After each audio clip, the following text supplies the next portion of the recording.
let's figure out how many terms would be needed to approximate the sum of each series below with an error of less than 0.01. So we're shifting gears a little bit. Up until this point, we've approximated the actual infinite sum within a certain tolerance. But now we are going to figure out how many terms would be needed to approximate it within a certain error range, okay?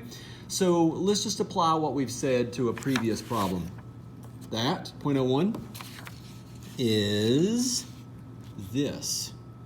So this remainder should be 0.01, not necessarily for this series, but just look at the visual for it. So this remainder should be no more than 0.01. Well, if that's the case, based on what we've seen in a previous video, remember this, when we had this in a previous video, I said, well, this remainder sum is never going to be more than that first term.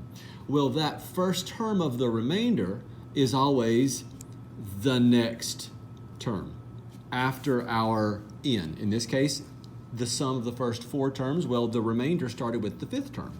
So how many terms would be needed to approximate each of the series below with an error less than 0.01? Well, I need the next term, the n plus 1th term, to be less than that in magnitude. I'm going to write that down, and it's going to, I think, make sense in context a little bit if I write down exactly what's happening right here. So here we go.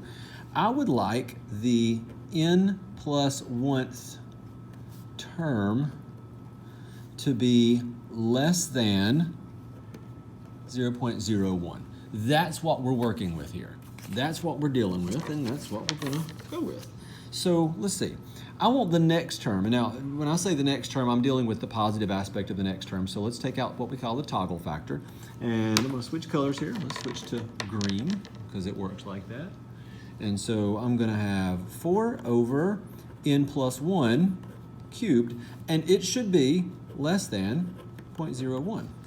Well, let's just solve this and find out what n is. And that's really going to tell me how many terms are going to be needed. Now, there's a catch to it on the next problem, but for now, it's going to work. So we can cross multiply, actually. Actually, I'm going to go a little bit crazy on this. Let's do this. We'll do that, and then we'll cross multiply. So 400 is less than. Now, in each step, as I do this with an inequality, I'm making sure I'm not doing anything that causes me to reverse the inequality symbol. And so far, so good. Haven't had to. We're going to cube root both sides. That gives me n plus 1 is greater than, reading it backwards. And then the cube root of 400, which is that right there. So 7.368, and we'll subtract 1. So n is greater than 6.368. Okay, we're only dealing with integers here, though. So if I'm only dealing with integers, then I'm not going to be like, well, the 6.368th term. No. I'm going to need, reversing this just for the sake of conversation, I'm going to need more than 6.368 terms, but they have to be integers. So I'm going to need 7 terms. So 7 terms, I've got to just go up with this. It's got to be greater than 6 point something. So 7 terms are needed. Okay? Let's go to the next one. Same idea on the next one. Let's draw a little line just to delineate here. And the n plus 1th term has to be less than 0.01.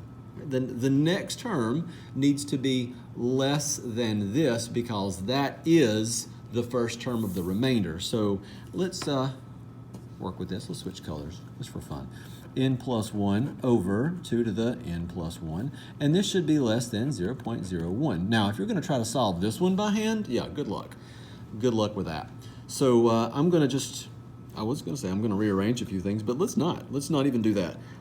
Let's graph this thing, and we're going to see how this thing works. So this would definitely be a calculator active question. And let's graph.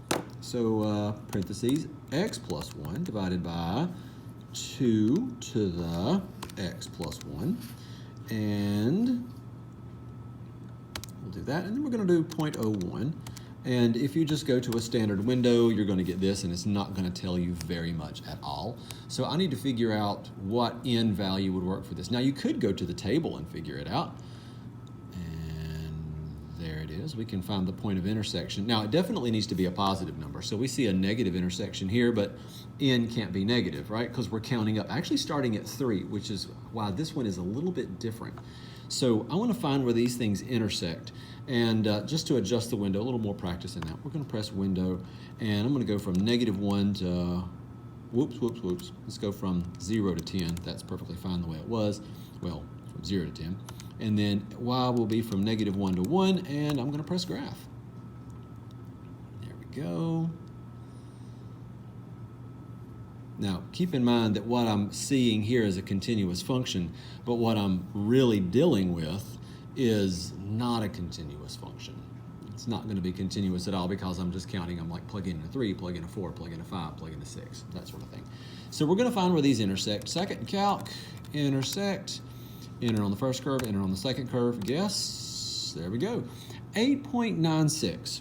Okay, that works. So the intersection is 8.96. So you could say that n needs to be greater than 8.96. Well, how do you know it's greater? Well, let's cross that bridge in a minute. 8.960. Let's be a little more specific with our decimals. If you want to figure out why it needs to be greater, you can experiment with it. So let's try it. Let's go to the table very quickly, and let's experiment with this. If I plugged in let's just plug in 8. Okay, so I need that thing to be less than 0.1, and it's not. But if I plug in a 9, it is less than 0.1. So that's how I know that this inequality symbol turned this way. So if you're like, well, what process did that, this logic, that's what we're doing. So n is greater than 8.960. So really, I need n to be equal to 9. Now, you might logically say, oh, that's great, then 9 terms are needed. Just like 7 terms were needed on the last one. That's fantastic, but watch. This one started at 1. And so when I needed to count to 7, I did start at 1, so I was on the 7th term. Now it's different. This is tricky. And I'm going to just be very elementary with this for just a second. 3, 4, 5, 6, 7, 8, 9, 10, 11. There we go. We'll stop there. I need n to stop here.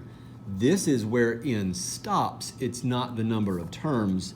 Therefore, I need